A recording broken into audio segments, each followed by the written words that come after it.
issue we call Third Friday Count.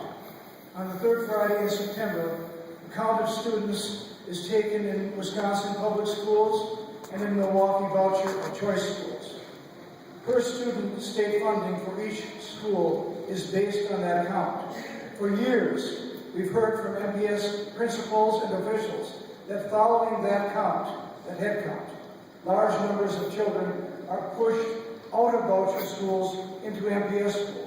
The voucher schools keep the funding for these students, but MPS gets to educate them without the funding. The kids, many of them children in special ed, are pushed around and their education is disrupted, and MPS has to educate unfunded students. The funds lost by MPS could be in the range of $1 to $2 million, dollars which could provide nurses, art teachers, phys ed teachers, or aides. Is this fair? No! It's outrageous. It's unethical, dishonest, and corrupt. The fact that religious schools are taking part in this educational scam makes it all the more abhorrent. But in order to expose this unfair practice, we have to document it. The only way we can do that is through examining the student transfer statistics MPS is providing us for the second half of September and the second half of next January, following another mid-year count. We will be looking for a sudden increase in voucher transfers in these periods. We will also be interviewing principals for anecdotal evidence. If we can come up with solid evidence, we will then take it to the media and the state legislature and the Department of Public Instruction and expose it. Maybe we can interest ACLU in a lawsuit. You can help us by volunteering to sift and analyze the data, to interview principals, whatever you can do. Help us to expose an injustice and to give our MPS kids the funding due to them.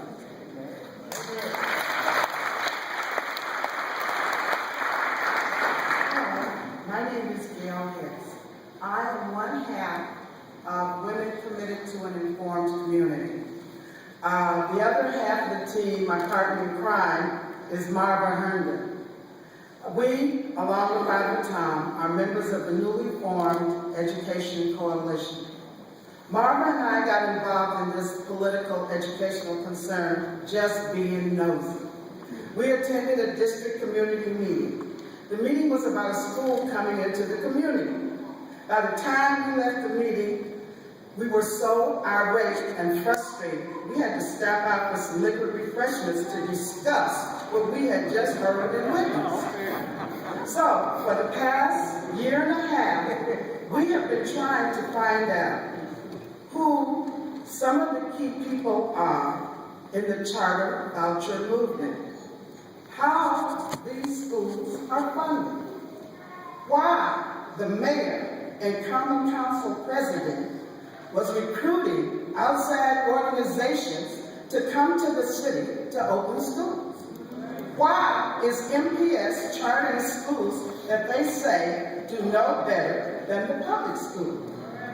Trying to get the Board of Zoning Appeals not to okay the occupancy of schools and factories and other inappropriate facilities. Trying to persuade the zoning and neighborhood development not to change existing ordinance to accommodate schools going into industrial zones. Now that's what we have been working on for the past year and a half, and please believe me, it wasn't easy. You have some handouts in your packet that addresses one of the things that we are currently trying to follow. There is a gentleman by the name of Tim Sheehy, who is CEO or Executive Director of the Milwaukee Metropolitan Association of Commerce, MMAC, as some of you may know, who seems to be leading the charge to eliminate the public school system.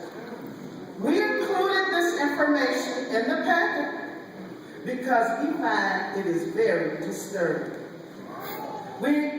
The other thing we're working on is an effective way to inform the community about what's going on so that they can make informed decisions about their children's education. And the last thing that we're currently working on is trying to stay on top of the many applicants that are seeking to open schools in our community. Going forward, we will be working to increase participation in the Education Coalition. We will continue to try and persuade the Common Council that if these for-profit organizations are going to open schools in our community, that they should at least make sure that they are in appropriate facilities. The location of these schools, in many cases, are unsafe and unhealthy places with no regard and welfare for the children. Father Tom wrote a letter to that effect, addressing the very issue. All I can say for the future is that we, the public, must make our voices heard to stop the mismanagement of our educational dollar and the rapid erosion of our public school system. Thank you.